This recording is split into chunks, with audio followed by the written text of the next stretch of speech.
Okay, hello everybody. Thanks for joining us. I'm not sure how many people are going to end up joining us, so we're just going to get started now. And again, happy that whoever it is who's viewing us is here with us. Hopefully after this show we'll get outside and get some fresh air. It's a nice day. So I just wanted to kind of welcome everybody and run down what we're going to cover today. So we'll talk a little bit about the 4x4 schedule, and you'll see it for next year, for next school year. And you'll see in there the new start time. And then we'll also talk about the return to in-person this year and update on some sports stuff. And we'll definitely have time for y'all to ask questions. So right now, I'm going to hand it over to Ms. Camera and Ms. Gramacki to start us off.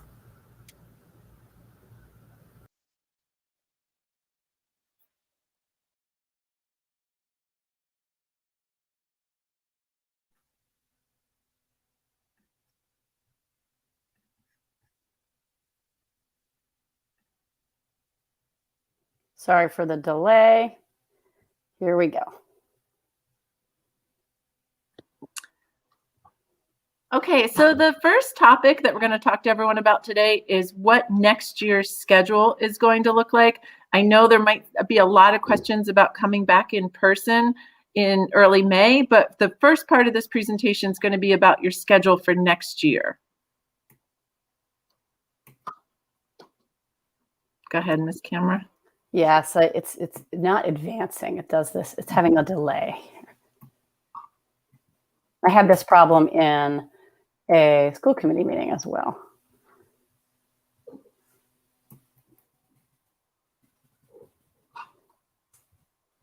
All right, Ms. Stucker, let's see if I do this. I may need to turn this over to Ms. Stucker, who's got another version of this.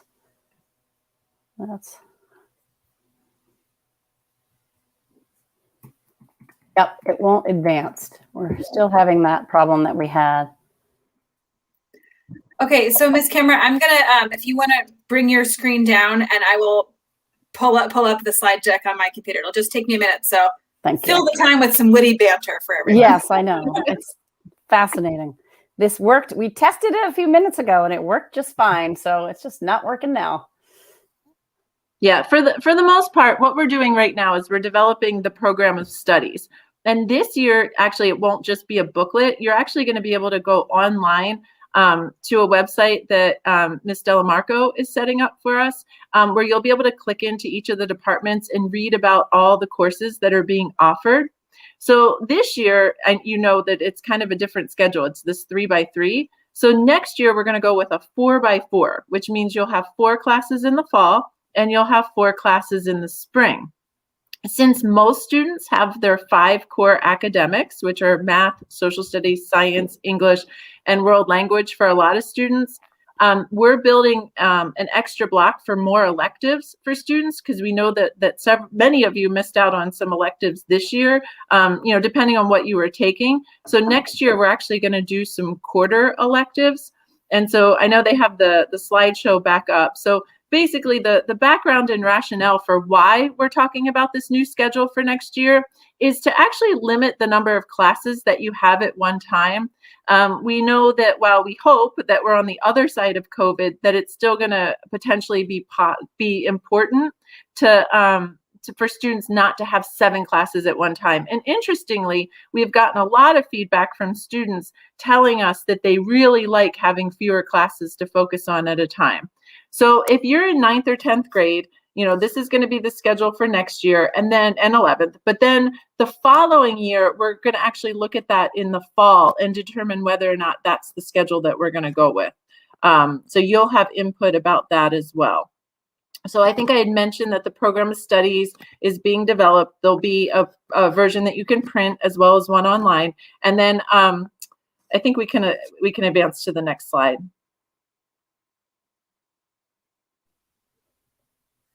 So I just noticed that the slideshow that was running was for the family forum. And so the student forum one is a little bit different. And so we're going to. Okay, we can just. Yeah, we can continue through that. I think that students right now would probably want to see the times. This is the right one now. So she's got it. She's got it. Sorry about that, everyone. So you can keep going to the the times, because I do think the students are going to want to see that. This was just explaining that we looked at several different block schedules, and we ended up with the 4x4. So I'm going to turn it over to Miss Camera. Right. So the good news is you all are becoming more and more familiar with the block schedule. So this shows what the teacher day is, but it also shows the student day. So teachers will be working between essentially 8 and 8:45 to collaborate and do IEP 504 meetings, have some faculty meetings, department meetings. And again, these are estimations. The estimations are only estimations because we're working with transportation to sort out bus schedules.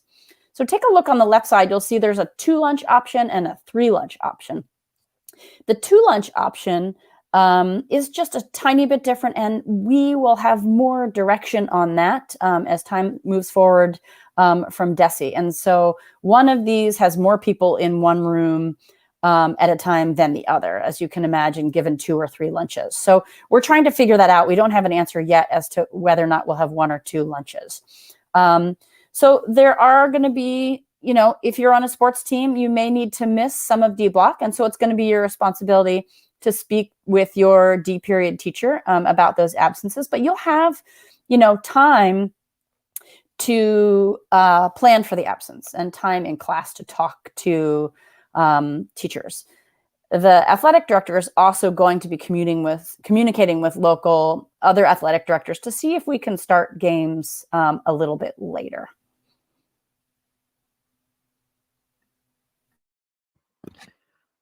So we put together some questions in advance. You might actually have some of these questions. So I'm just going to get started. So if you're someone who is in a music or dance ensemble, you might be wondering how that's going to work if you're going to have to use 1 or 2 blocks for that. So next year, we actually are going to run the music ensembles every other day. And then on the opposite day, you'll have one of the other courses that you've chosen. I started to talk about this earlier. So electives are actually going to be offered like they are now, which is on a 45-day basis. So for each block, you'll be able to get 2 45-day electives, 2 different electives.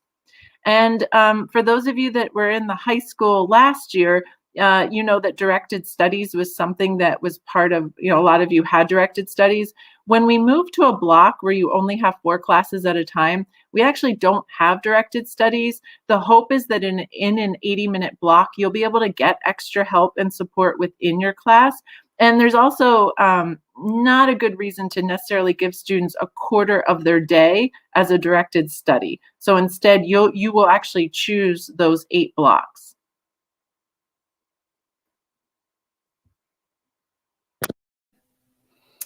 So what about academic skills?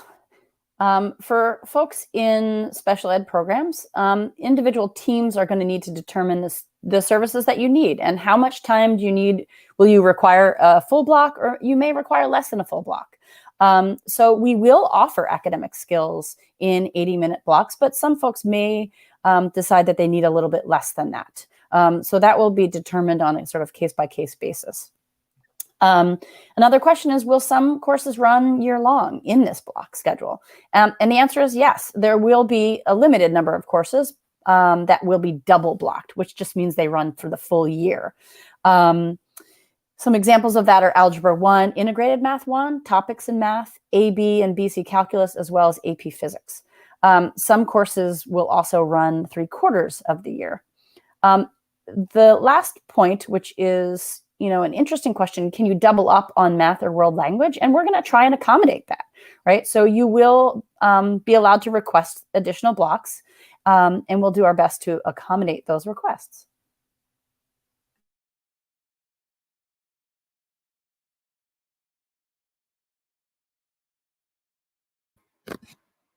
So the last 2 points, I spoke to this.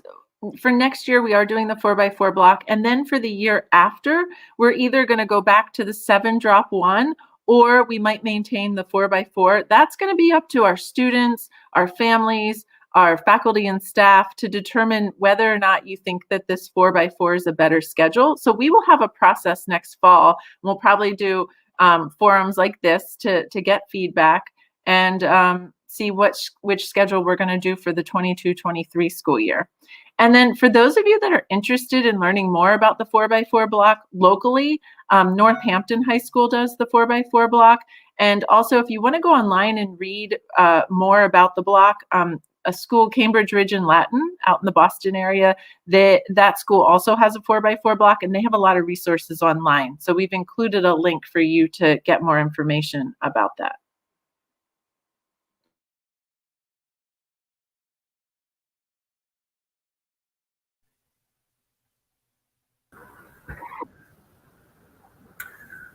All right. Hello, everybody. So I'm going to talk to you a little bit about the return to school this spring. So last night, the school committee approved the May 3rd return date. So on Monday, May 3rd, all the schools in Amherst, K through 12, the plan is to have us all back in person 5 days a week. Of course, for those families, students and families who chose to be back. You can see on the screen, it says say Friday, April 30th, we're going to have an orientation day for the 9th graders and folks new to the district who've never been in the building before, or only been in very briefly to get some supplies earlier in the year. So we'll be actually looking for some of y'all to give tours to those students. And we'll figure out what that day looks like. And as it gets closer, we'll get more information. But I'm going to send this out in an email at the end of the week as well, asking people who are interested in giving tours and being part of that orientation to get in touch with either me, or you'll see the email, return email address on the email that I do send out. There's a lot of stuff that has to go into getting the building ready for all y'all to come back, and then for teachers to be back teaching in their rooms. So that does take a lot of work. And we do have students who are currently in the building, and many of those students will be here in the building and right up until April 16th, that last day of the third quarter, and right before the April break starts. And during the April break, we're going to continue to do more work in the building. You'll see there'll be signs on the floor, one-way signs, distancing signs. There are hand sanitizers in all the classrooms. We have air purifiers in the classrooms. We're trying to make sure all the windows work. We want to take as many precautions as possible to keep everybody safe. So once that work gets done, in the following week, that week of April 26th, the first week of the fourth quarter when everyone's back, you'll have a day or two of asynchronous learning while teachers are going to come into the building and work on getting their classes all set. Let's see, I think that's about it for that slide. So your schedule is going to be the same. Obviously, you have to get up a little earlier for those of you who are coming in person to either catch the bus or get a ride, or walk or ride your bike, or however you get here. But the first class will start at 9 o'clock. A block is still 9 to 10:20. B block is still 11:30 to 11:50. And when we do lunch, before you get here, you'll know exactly which cohort you'll be in. We're going to do 2 lunches. There are going to be 2 cohorts. So at noon, when the first lunch, or 11:50, when the first lunch starts, if you're on cohort A, you'll go to lunch. And then chances are you'll be getting your food from the cafeteria. You'll have the option. Right now, we're thinking the options will be eat in the cafeteria, and we'll have it set up so that everybody will be at least 6 feet apart in the cafeteria. We're actually hoping, though, that most people will be eating outside. Right now, the plan is to use the courtyard. For those of you who are familiar with the school, across from the lunchroom, outside the lunchroom, there's a hall, and on the other side of that hall, there's a courtyard. And there's also picnic tables outside of the cafeteria as well. And then you may also have an option of eating in your classroom. We're still trying to finalize the plans. We're going to work with the food services folks who've been great in delivering meals to the community, figure out how much they're going to still be doing that, and then what the capabilities are of having remote lunch stations and what that will all look like. But there's a lot of planning that has to be done, but it'll all be sorted out before y'all get here, so you know exactly where you're going to go and where you'll be eating, the options of where you can eat. So if you're not in cohort A, you're in cohort B, that is when you'll do your Dperiod class. You'll either be doing that remotely, or some of you may even be doing it in person. For those of you in the building, you still may be doing Dperiod remotely, or you may be with your Dperiod teacher. That all remains to be seen. And for folks who have academic skills, same thing. They'll If they're in person is when they will have their academic skills during that lunch block. And then C block is 1 through 20, and then at 2:20, we're asking that everybody leave the building at that time. The classes are 80 minutes long. You're going to be expected, if you're in person, you're going to be expected to get your questions answered during those 80-minute blocks and have any little conferences you need to have with your teachers. And at 2:20, you're going to need to leave the building. And something else I should have said also. So some of you are going to be getting to the building, 8:40, 8:45. We're not going to open the doors unless it's like thunder and lightning until 8:50, because we'd much rather have y'all kind of congregated outside than congregating in the hall. So at 8:50, when the doors open, that's when you go to class. And so the same thing after school. We don't want folks hanging around in the school, being close to one another. If you're going to talk to your friends or wait for practice or whatever, we're going to ask that you do it outside, because that 2:20 to 2:50 time, that's when teachers are going to offer extra help to the folks who are still remote. Because again, if you're in person, you're going to have a much better chance of getting your questions answered by the teachers being in the classroom with you. And most teachers are coming back. I'm going to talk a little bit more about that as we keep going. You can go to the next slide, please. Alrighty. All right. So similar to the 404 block, we thought of a few questions that y'all might have. And I talked a little bit about the lunch. So same thing, we're going to try to make sure everyone will be at least 6 feet apart during lunch. Now in the classroom, we cannot guarantee that we'll be able to set up the classroom where everyone will be 6 feet apart. The average class here can hold 16 people spread 6 feet apart. So chances are we'll be able to accommodate the 6 feet distance, and that's what our goal is. But if a class has 20 people who show up, everybody's going to be in the classroom. All 20 people are going to be there in the classroom, and we'll space you out as best we can. And of course, everyone will be expected to wear masks, things of that nature. And again, the physical distancing, you'll see the signs out in the hallway.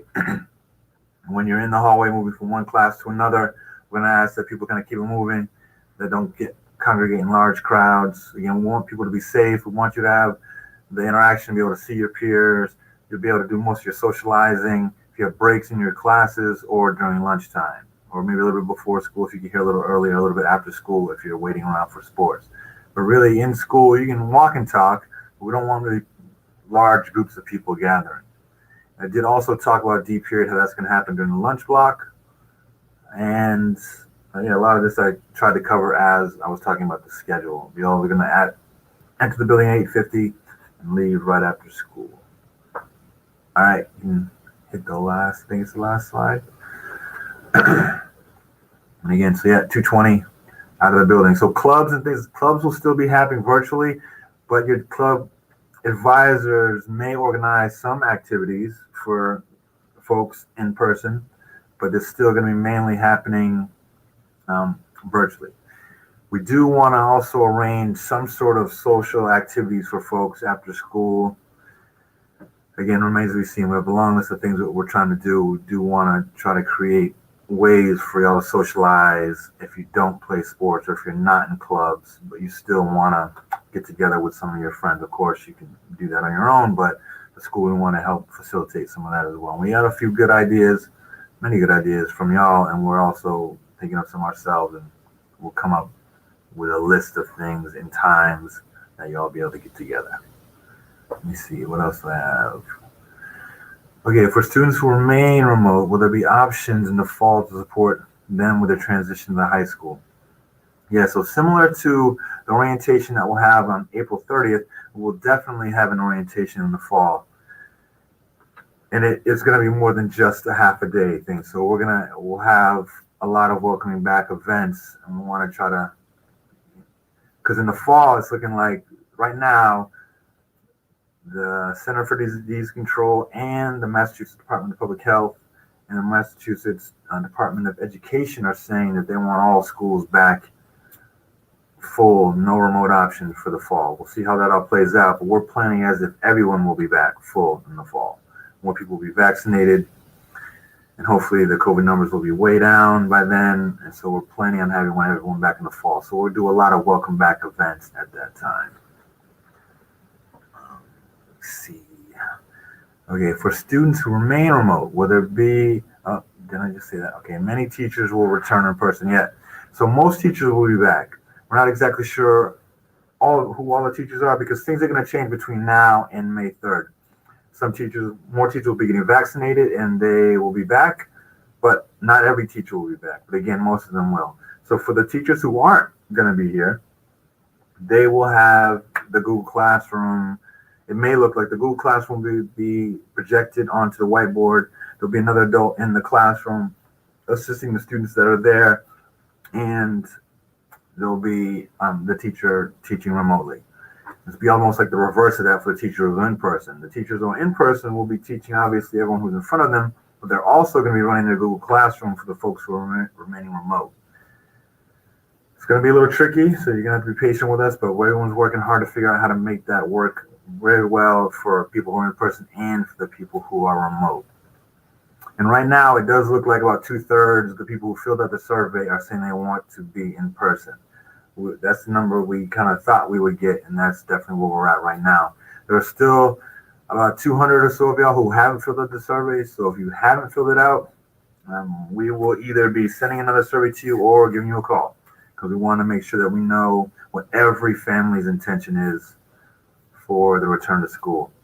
Now, if you're thinking, yeah, I kind of want to go back, but I'm not sure, my suggestion would be to fill out the survey or let us know that, yes, you do want to come back in person, because if you come back and you don't like it, you can then switch to remote, because that's an easy fix. You just go back and you just join your Google Classrooms remotely. And then, like if you're sick or if you had to travel or something, you could potentially even, still access your Google Classrooms. But if you say, no, I want to be remote, then that's it. You're locked in to the remote version for the rest of the school year. It's much more challenging with transportation and, again, trying to figure out how to situate the classrooms and getting everybody fed, the contact tracing, all the things that go in that we're going to have to worry about and focus on when people are in here. So we're asking that if you choose remote, what we're telling you, that's going to be your final decision. But if you do choose in person, you can switch to remote. Hope that makes sense. All right. I think that's it for that slide. That might be all the slides. I'm not sure. I can't advance them. So that's all the slides. So if you do have questions, I see there's a bunch of them. Now, there's like 2 chat features. I wasn't looking at this one. Okay. Mr. Sadiq, I wonder if we should start with questions regarding the 4x4 block. We should have probably paused so we can answer those questions first and then move to the return. Does that make sense? It does. Okay. And I think Ms. Stocker is going to go ahead and highlight the questions for us in order to answer them. Great. This might take a minute because there are lots. And I also just wanted to pop on screen and let folks know, I want to just highlight something that Jacob brought up, which is really important, which is that some folks are being locked out on their school Chromebooks. So sorry, I'm showing my comment, not Jacob's comment. And Ada also had the same thing. We are going to, this is recorded right now, so we will make this recording available to students. So anyone who was unable to watch the live version will absolutely be able to watch the recording later. So I just want to make sure that's clear to folks before we dive into more specific questions on the 4x4. Okay, there is one question that I just want to, that I'm seeing that I just want to answer really quick, because sure. The answer to the question is we don't know yet. And the question is, are we having MCAS? And the answer to that, we don't know yet. We're still waiting for the state to tell us if we have to have MCAS or not. They've given some information to the elementary schools and middle schools about it, but they haven't said anything yet about the high school. So as soon as we know, we will let you know. Awesome. Okay, so let's start off with this question. We'll give back-to-back questions. Is the 4x4 already decided? Yes, for the fall of the 21-22 school year, we will be running the 4x4 block. But as Ms. Kramacki mentioned, in the fall or early next fall, we will be surveying students and families and our faculty and staff to decide what the schedule will be for the 22-23 school year. But because of the uncertainty of COVID, we thought it was, and we have to get everybody start to make schedules for next year. So we had to make a decision on that. So that's decided. And it was also a directive that came from the school committee / superintendent. So this is not something that we as an administration just decided on our own, because I see a number of concerns about the lack of input from you all, and we do really care about your thoughts on this because it really matters. It is indeed for you, but unfortunately, we were handed a directive on this one. So I'm just scrolling through the comments here to make sure we're not missing anything major. So here is a good one about the, let's see, hang on. This is all 4x4. Next year, just making sure we're getting, here we go. Next year, this is a good one from Lucy about, will we have to miss class every day during our sports seasons? Hi, Lucy. I'll answer this one, guys. No, the answer to that question is not every day. Some days, yes. Lucy, I know you're a swimmer. I'm not sure what else you may do, but it does depend on what sport you do play. We're going to try to get later games. Practices will start a little bit later, so we should be able to make it work, but you will not be missing class every day. Here is a question. This is a great question about for future years from Audrey about, will there be student input for the 4x4 schedule for next year? And Audrey, I'm assuming you mean by that the 2022-2023 school year. Yes, definitely. Yeah. Awesome. Let's see what else.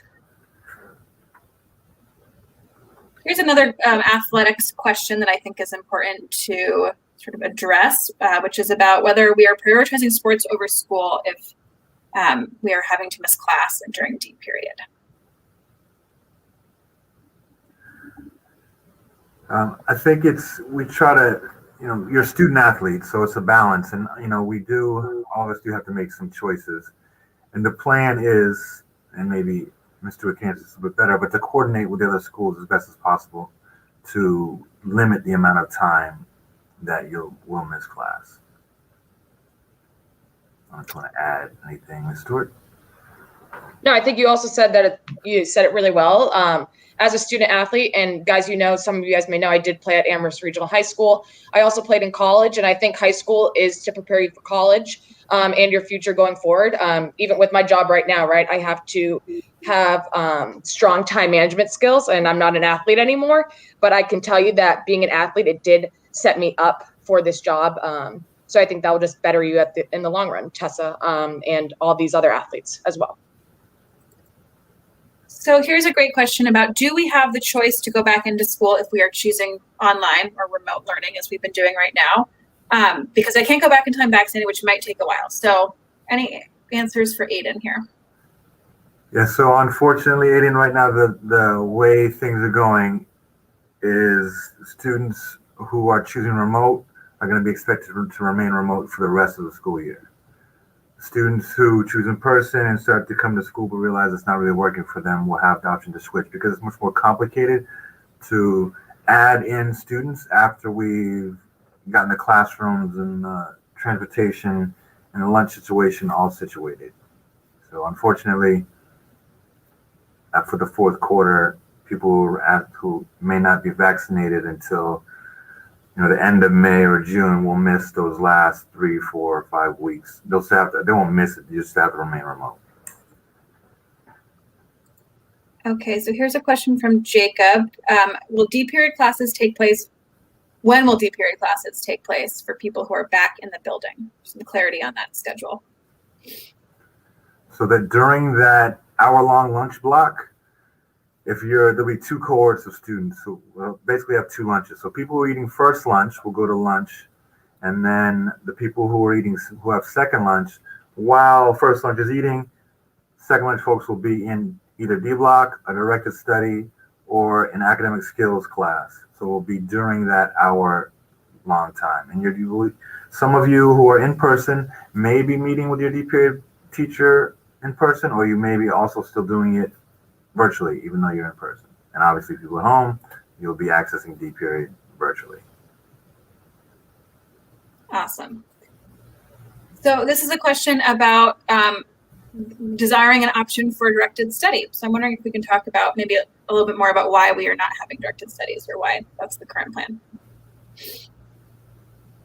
So I'm happy to start. So I came from a school that was in a 4x4 block, and we didn't have directed studies. I do think that one thing we need to think about is thinking about each student as an individual and what you need. And for most students who take the 5 core academic classes, you're going to have 2 core academics in one semester, and you're going to have 3 in another semester. At the same time, you know that our administration and our guidance team, we're very invested in helping you develop ALPS, independent studies, community service, work study.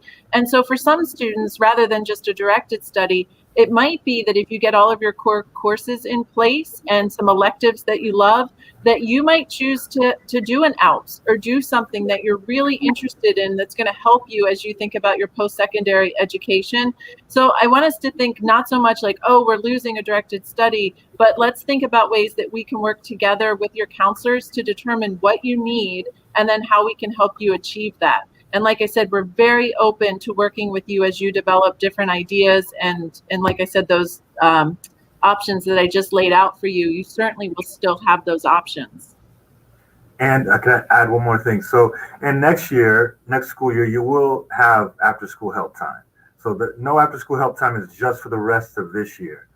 So let's say you see at the end, it says especially won't have any after school time. So after school time, I'm assuming they're talking about help. You may have sports or things you need to do after school, but if you do need to stay with a teacher after school in the fall of 2021, you can.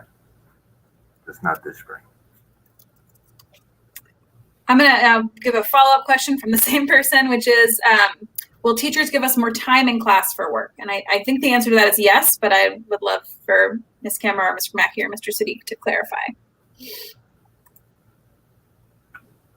So the hope is that there will be more time within that 80-minute block to actually give individual support and then also give time to do work.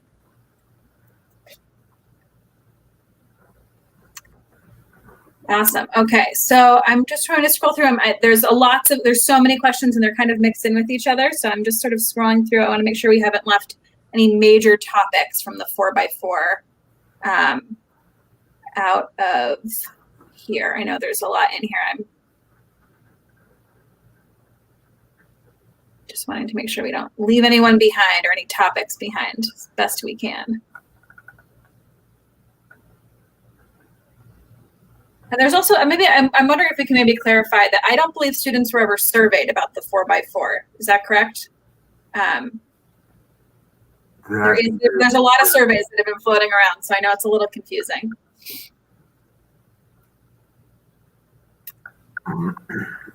Okay, so maybe this is a good sort of transition question, maybe, because Tessa is asking about rearranging our schedule to be safer for COVID. Shouldn't it be safe enough to be regular before we go back? And this is a good way to transition because this addresses both the 4x4 and our in-person learning this spring. So so we're starting school on May 3rd in person because the Department of Education told us this is what we have to do. They anticipate that based on their research, the data they've collected from schools across the country, that there's going to be a risk, there's no doubt. I mean, COVID, it may be with us for the rest of our days, and just similar to the flu and cold and other things of that nature. So they've decided that the risk is not high enough to keep folks out of school. So they believe now is the time for us to go back and then also start planning for next year with the intent to be even back full time. They also believe that with masks on and hand sanitizer and air purifiers and some of the other mitigating measures we're taking, that it will keep the potential of a spread down really low. And we're hoping that there won't be a spread. We won't have to go back to remote totally. But everybody's a little nervous, a little excited about coming back. But again, this was something we were told we had to do. So we're trying to make the best of it.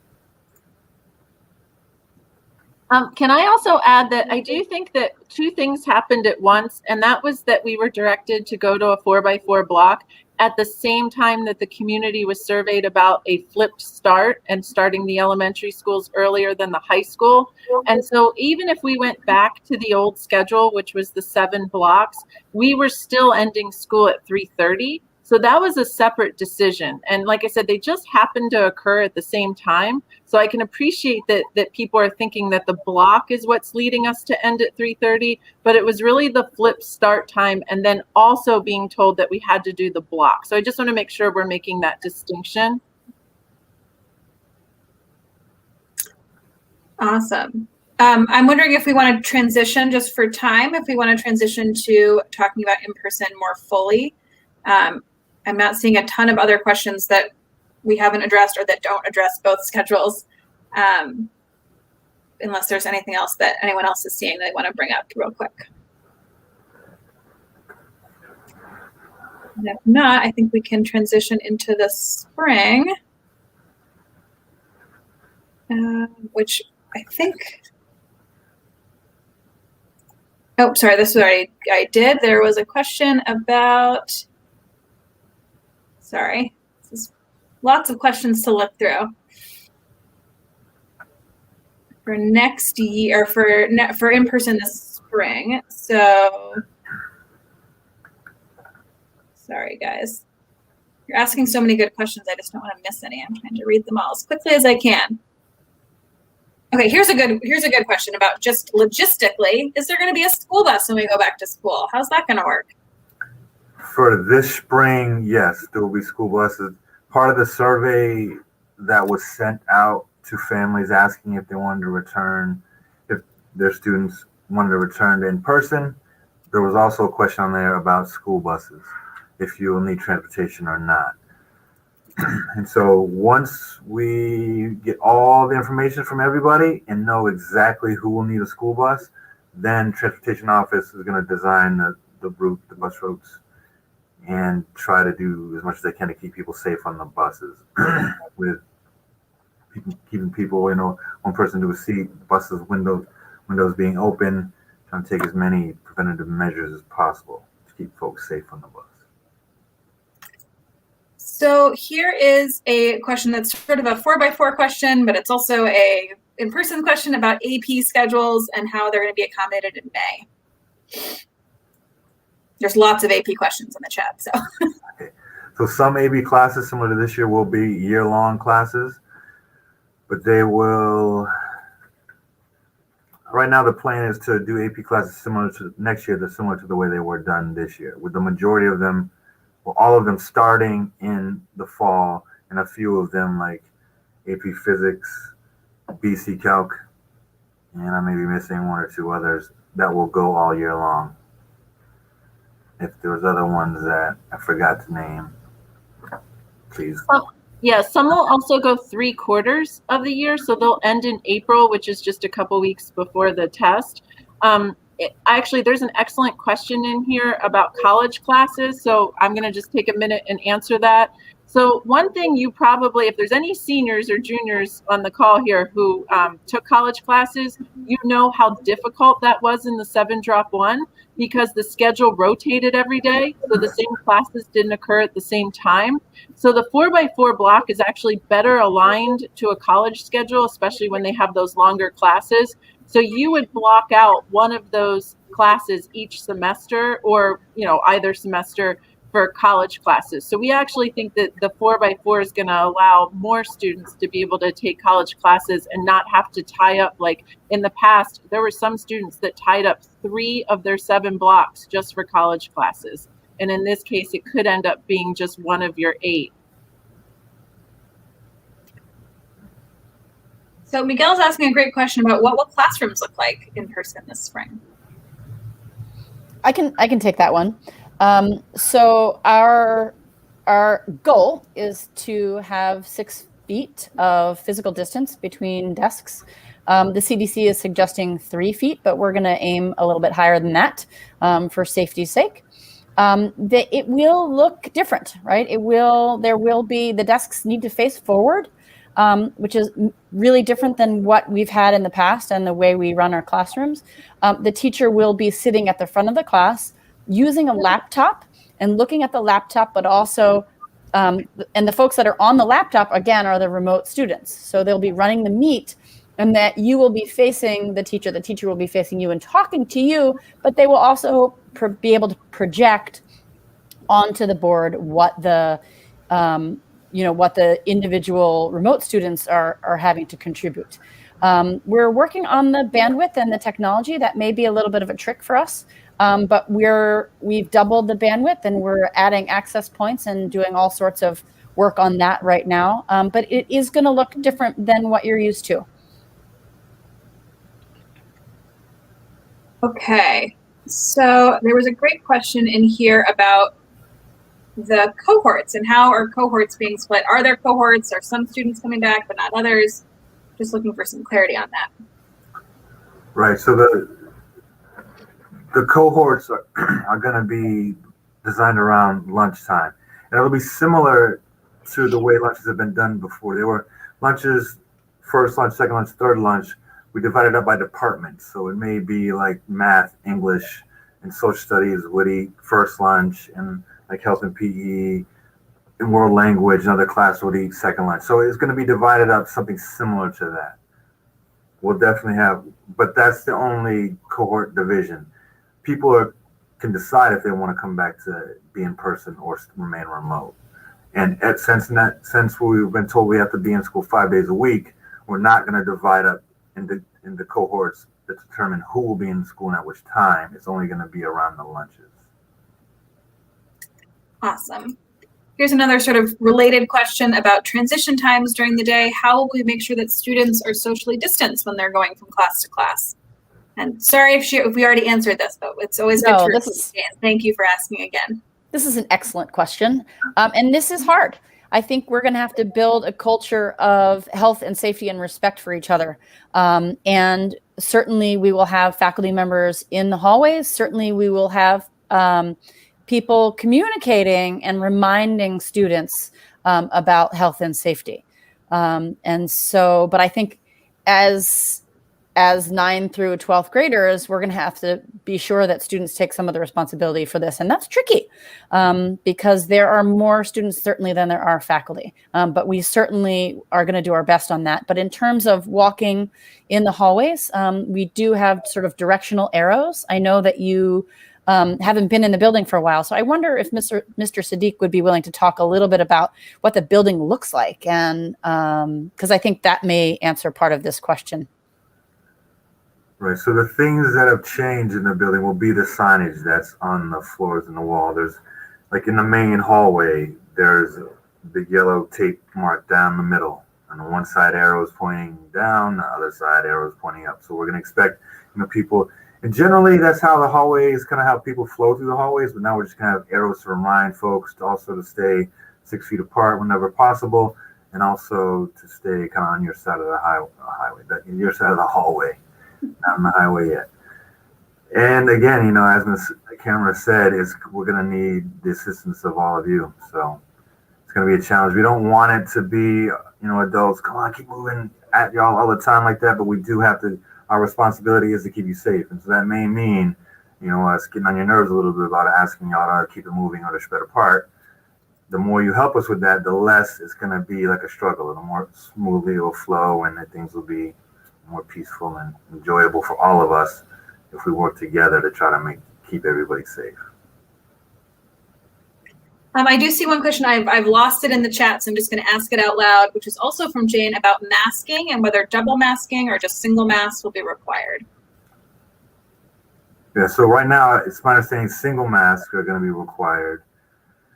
I believe most people have their own masks at this point, but we will have extra masks in the school for people who, if it breaks or if something happens to it during the day.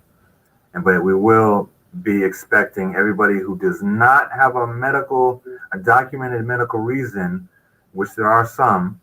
So there are some students who have a documented medical reason to not wear a mask, but we're expecting that everyone else will have a mask on unless they have talked to the teacher and in the designated mask break area, whether that's a part of their classroom or outside, or of course during lunch. And during lunch, it's a time when we know most people will be unmasked, can't eat through a mask, obviously. And so we'll put extra precautions to try to spread everybody out as much as we can and keep people outside as much as possible. And some of your classes will be outside as well. We don't have like a exact schedule of which classes will be outside when. We just know that the main goal is to have lunch outside every day if possible. Awesome. So I'm seeing sort of a related questions that right back to back, which is, will there be staggered passing periods to reduce people in the hallway?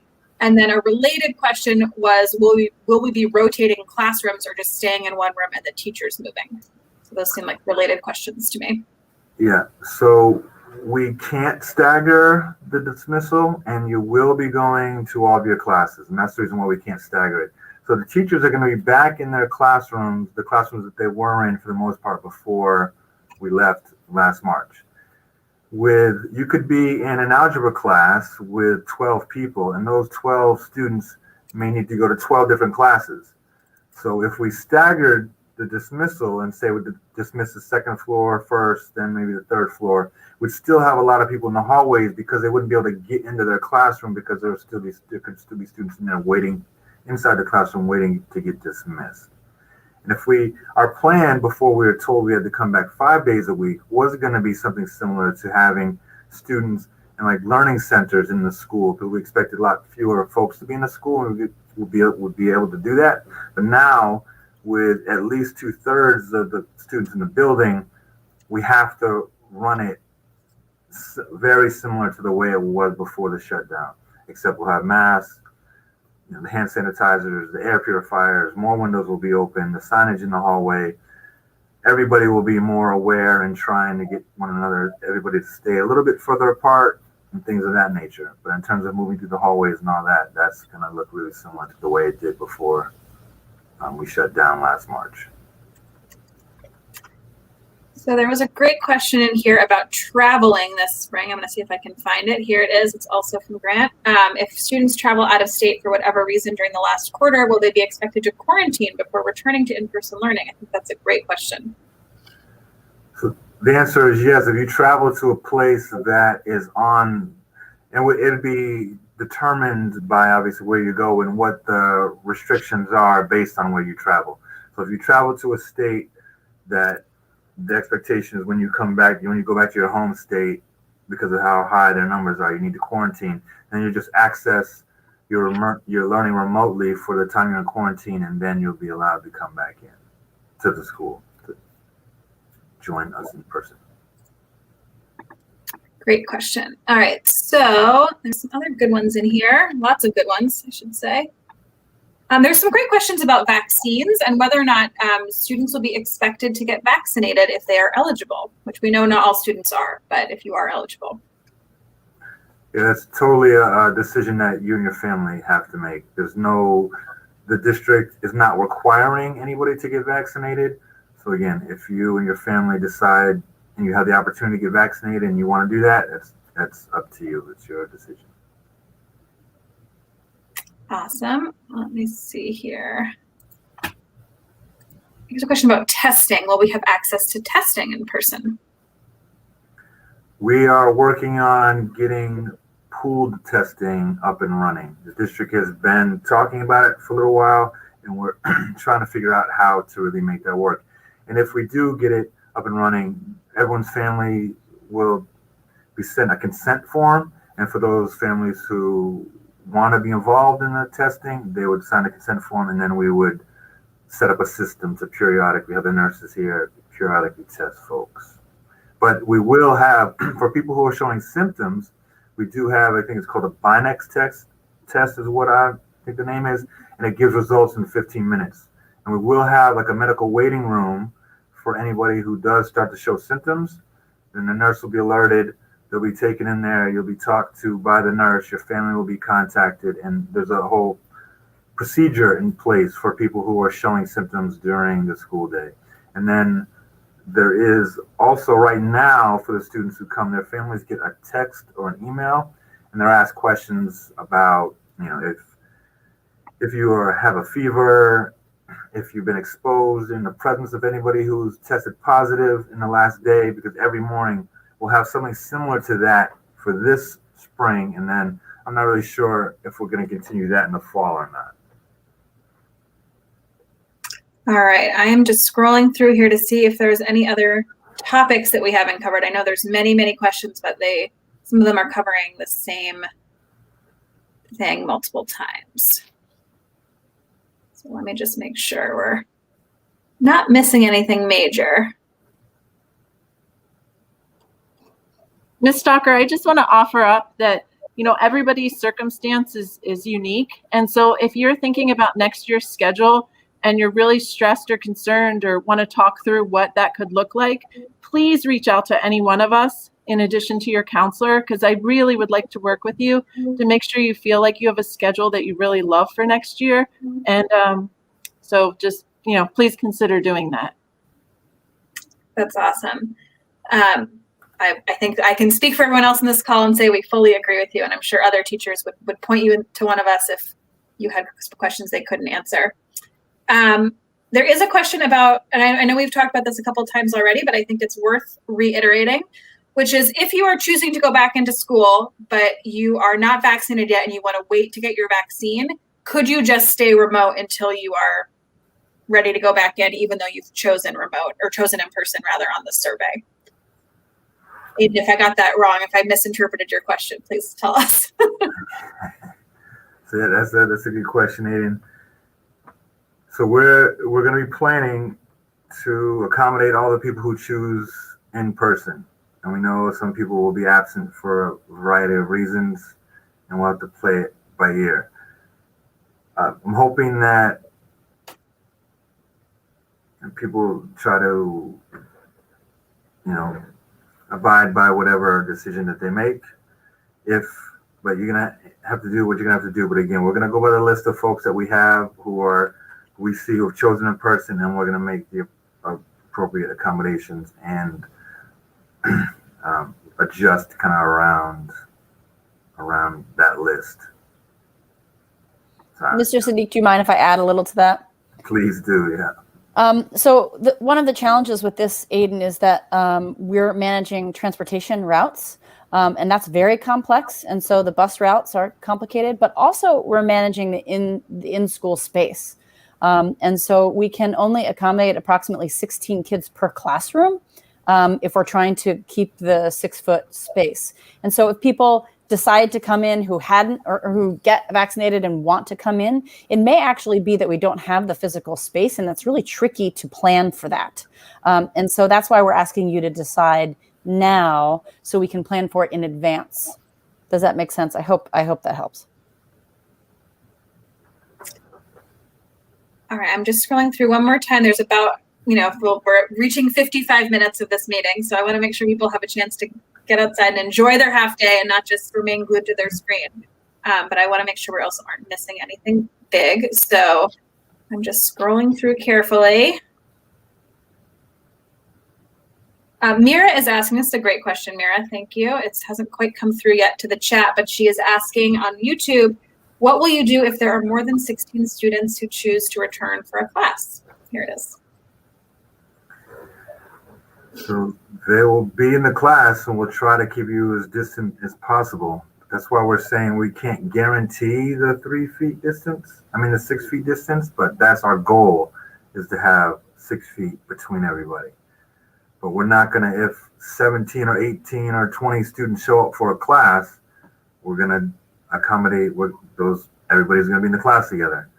But so the folks in that class are just gonna have to be a little bit more mindful of keeping their mask up, trying to stay as distant as possible. Because right now, the guidance from the state and the CDC is they only expect us to keep you all 3 feet apart, but we want to try to keep you all at 6 feet apart whenever possible.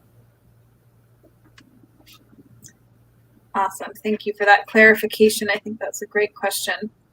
And then this is a good one, I think, to end on, because it is really pointing to the fact that students are being asked if they will get the survey to go back, if they want to go in person or remain remote. And I think it would be a good time for us to replug that survey and focus on where their parents or adults in their household can respond to it. Yeah, so I would say we've been sending it to families because we thought if we sent it to the families and students that it may get filled out twice and it would not give us accurate data.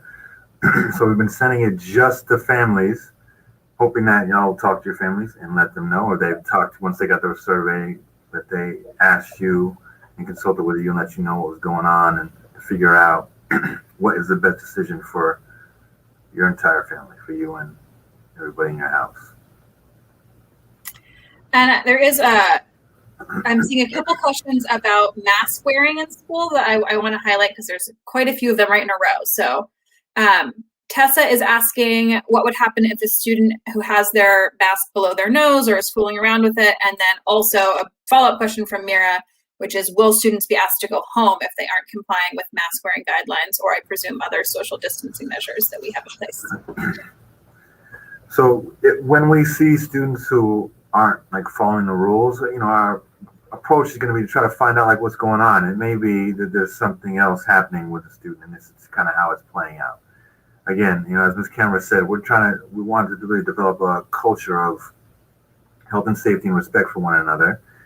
We know that COVID is not a game. There's nothing funny about it. So we're going to be relying on the maturity of a lot of you to abide by the rules. And so it will start with a conversation, but the expectation is that if you don't have a medical exemption, you're supposed to be wearing your mask unless you're outside on a break, when you're eating lunch, and at those times you're going to be expected to be at least 6 feet apart from everybody. And if you can't do that, then the conversation may, if it gets extreme enough, will have to lead to if being in person is the best choice for you. We want people who are going to be in the building, want people back in the building who obviously you want to learn, you want to see your friends, not going to be able to socialize the way you did before, which is unfortunate. We want to provide this opportunity to as many people as possible. And if people are not having their masks on and the spread happens, then no one's going to have the opportunity to be in person. So we're going to have to stick by those rules and, not a lot of wiggle room. One conversation, hopefully that will take care of it. If it doesn't, then we'll have to take next steps with maybe getting in touch with your family and seeing if in person is the right place or not for you. Excellent answer. There's also some questions about hand sanitizing and other sort of measures, and there are hands. I can testify. I was in the high school about a week and a half ago, and there are hand sanitizers all over the place. So in every classroom, every room has one. In the halls. Yes, and we will be asking students to sanitize their hands before and after eating, and then also if they are eating inside to clean the desk that they've eaten on. Again, we're hoping to have students eat outside as much as possible because it's much safer. But in general, we're gonna be careful about this and make sure that people are. Awesome. Well, it is 1:30. I'm just looking at the chat now. I'm not seeing any other questions coming flying in, but there are a few questions about just in general, like some other sort of social distancing things, including a really good one from Grant and from Audrey, actually back to back, about bathrooms and in-person limits on bathroom use, as they're often a place where students congregate, which we know to be true. That is a great question. So, yeah, I'm thinking that we're going to have some sort of limit, how we're going to enforce that. We will have hall monitors, campus monitors, as we did before. And a lot of this is going to be an opportunity for a lot of y'all to be really mature and work with us. We're going to have to all work together to make this happen, to be able to keep the school open for the rest of the fourth quarter. So people who want to have the in-person option have it. If people start, taking their masks off and not following the rules, that just increases the chances of school having to go back to full remote. And, people getting sick, we don't want that. That's the last thing we want. So we're going to really be expecting everybody to take this serious and to be mature and to work with us. And, we'll have guidelines and clear expectations as well about the limits of folks who can be in the bathroom or in certain places. I do see Walter asked a great question.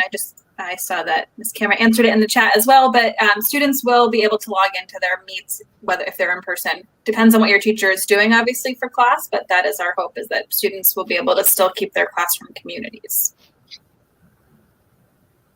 Here's a good question from Jane about after school or outside of schools. issues. So if someone is not social distancing outside of school, will they be asked to return to remote learning? I think they would only be asked to return to remote learning, like if they were symptomatic or if they tested positive, if they're asymptomatic. Like we can never control what people do outside of school. So when things do happen outside of school that impact the school day, then is when the school gets involved, whatever that may be, like cyberbullying or something crazy going on outside of the school. But that will also now include people who are, like, if you know you've been exposed, if we find out that you've been in the presence of someone who has COVID, well, when we find that out, we would ask your family to keep you home until you follow those procedures that are set by the Department of Public Health before you be allowed to come back. So there's a great question from Sarah here about, will students be able to leave during lunch if they are uncomfortable eating inside and the weather is not suitable for eating outside that day? And just for their half-hour lunch break, we're not gonna have an open campus like that. The students, like, if you get dismissed during the day,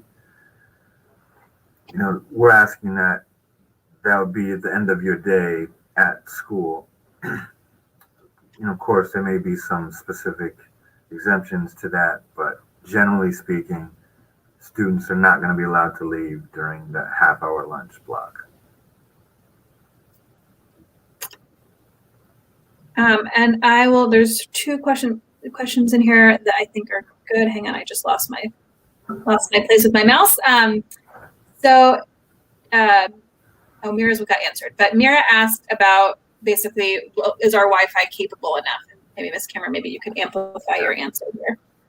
Yeah, so we're doing an assessment of that right now. And so we have to do individual classroom assessments as well as hall assessments in terms of the access points, as well as the additional drops. So our hope is, yes, that the bandwidth will be good enough. And if not, we have lots of ideas about how to deal with that. And it could be that you'll have to leave your Chromebook at half-mast while the teacher is teaching. It may be that the students in the classroom will have to see the remote students just projected on the board. It may be that we have to coordinate synchronous and asynchronous time between departments. So there are a lot of ways to mitigate that concern, and we're working on it. Awesome. So I want to, lots of people asking to have Jacob's question addressed, which is about if people are partying or traveling after school affect the school day. Waiting until someone is symptomatic or they get tested seems like it might be too late. Yes, I agree, Jacob, but it's really hard to keep track of what people are doing outside of school. So we hope that people have been taking precautions all along and not partying. People travel and hope they're cautious and follow the guidelines set by the Department of Public Health. We're going to be expecting and hoping and wanting people to do the same. If someone's posting pictures of themselves online at a party where no one has a mask on, that's one thing, but we can't go by like rumors. Like we can't just tell someone because we heard that they might have been at a party that they can't come to in person when they choose in person. We're trusting that people are going to be responsible and realize that their actions do now more than ever maybe affect other people. So, yeah, I don't really know what else to say. If all you got other things you want to add to that one? Yeah, that's that. All right, so I think we'll take two more questions. I want to be mindful of everyone's time. So there's a couple questions about this, about sort of before and after school social time or just social activities in general and after school activities that I think would be nice to emphasize for students. Yeah, so I mentioned earlier that if students do get here earlier, some students will get dropped off by the buses at 8:40. Some will arrive here, however they're going to get here before 8:50, and you can socialize outside at that time. And again, if your class is on the first floor, you know it's only going to take you 2 minutes to walk to your class. You could stay outside, until like 8:55 or so, and then walk to your class. Have a little time then. If you don't take a bus or get picked up right after school, you can socialize after 2:20 when you first leave class. And we are still working on ways to try to organize some activities for students who aren't playing sports and aren't in clubs, so that you can socialize with one another. A lot of that is based on student input. We've had a meeting with the senior class and the student advisory council to get some good ideas. Now we're in the process of trying to organize that, along with just bringing you all back to school and getting ready for next year, and a lot of other things we're trying to organize. So it's a lot happening, but thinking about it. Awesome. So I'm gonna sneak in one extra question just because I think it's a good follow-up to Jacob's question just a minute ago from Mira, which is, what should students do if they see their peers doing things that are not safe? Yeah, I think that you should. So depending on who it is, I know not everybody feels comfortable by, telling their peers, like, hey, you shouldn't be doing that. But if you do, please tell them, like, please don't do that. It doesn't have to be a rude jump on them, calling them out type of thing, but just a general reminder, or let an adult know. And again, it's not snitching, because now the stakes are so much higher now. We don't want anybody to catch COVID ever, especially not in school, because somebody else is being careless. And we just don't know what people's home situations are. And if they catch COVID and they bring it home, we've heard all the terrible stories. So we're really hoping that, number one, people are going to be responsible. Again, I'll go back to what Ms. Cameron said, with the culture of health and safety and respect for one another. It's going to be more important now than I think at any other time. And we're going to ask that y'all remind each other. We all forget, everyone needs reminders, and that you don't take it as a joke, and that you are respectful. Awesome. Thank you so much. I'm just seeing Mira's has some funny hashtags in the chat. I highly recommend looking at them. I think a good last question is from Kimberly, but I saw it from a few other folks about maybe just giving us one last sort of overview of what the day will look like for both in-person and remote learners.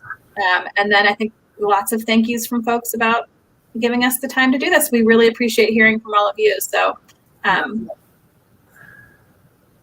so the day, again, the classes are going to be happening at the same time. Some of it, honestly, I have in my mind what I'm hoping the day will look like, but it's, we'll really see once we get here.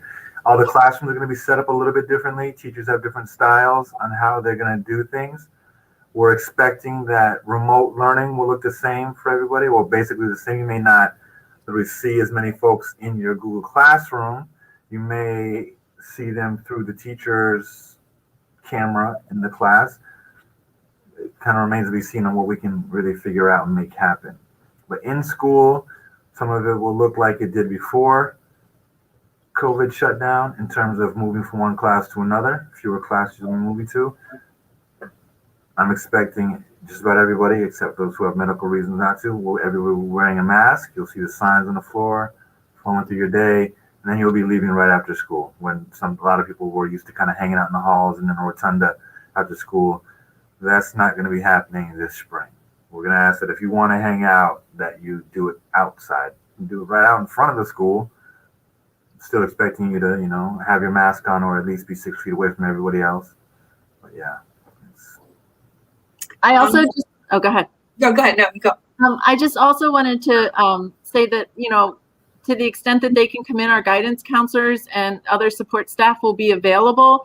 You can actually schedule appointments with them right on your computer like you do now. So even when you're in school, and, we're talking to the counselors about having some space for some support groups, having opportunities for informal groups outside, and they will find a way to meet with you, whatever that's going to look like. So you will still have access to that support as well. And actually, the counselors are doing a coffee tonight with the PGO with families. And so if you're interested in more information about that, please encourage your families to sign on to that coffee tonight.